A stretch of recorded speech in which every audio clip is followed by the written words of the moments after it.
Hi parents.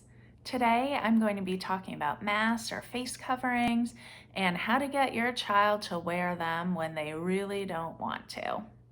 My name is Alyssa Greenberg. I'm a licensed psychologist and board certified behavior analyst with Focused Behavioral Solutions.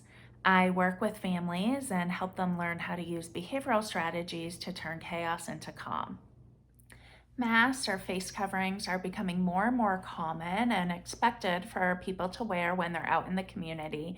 And I know a lot of families are struggling with how to get their child to wear a mask. So first, I'm just going to briefly cover some of the great advice that's out there that might work for lots of children. So these are things like getting your child involved in decorating the mask or picking out a pattern. Maybe your child's really into Spider-Man, then give them a Spider-Man mask if you can find that fabric.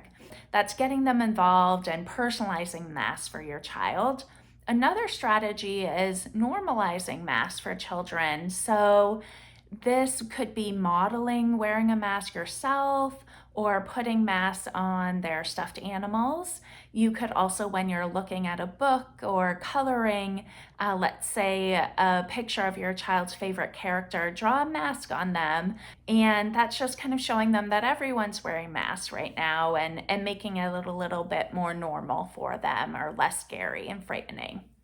So those strategies work for lots of children, but they might not work for everyone, especially if your child just is showing lots of fear around the mask, or maybe they're just sensitive to other textures, or for whatever reason, they're just getting really defiant about wearing a mask, or maybe they're throwing tantrums when they're being told to put on the mask. So I want to get into another strategy that's a little more involved, but can work really well to getting children to be comfortable with these more aversive situations. So this is called desensitization, and there are two main components to it. The first is starting small.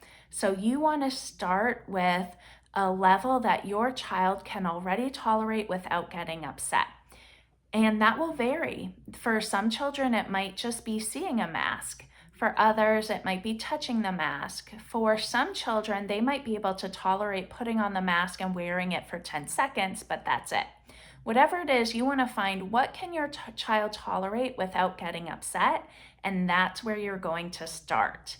Gradually throughout treatment or throughout this process, you'll slowly increase that. So if you started with 10 seconds and your child's showing success, then the next time maybe you can increase to 20 seconds and then 45 seconds. So I know it might seem like it could take a while, and you're right, it does take lots and lots of practice, but over time your child will be able to tolerate longer and longer times of wearing the mask. So that's the first component, is start small and gradually increase. The second component to this program to make it successful is reinforcement. So you want to pair this aversive or activity with something that your child really likes. And that will vary for each child. So for some, it could be a sticker or high five. For others, it might be a small treat or tickles, just something fun, something enjoyable, something that your child likes.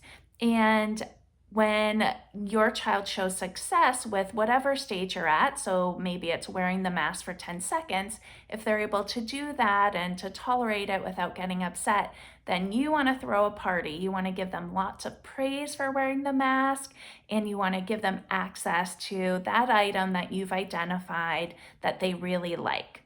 So again, this desensitization can work well for children that are really aversive to wearing the mask or face covering.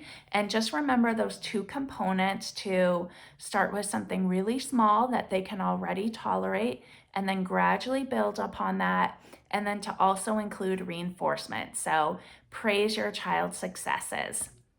All right, I hope you found that helpful. If you want more tips on how to individualize this for your child or have any other questions, don't hesitate to reach out, and I hope you're doing well.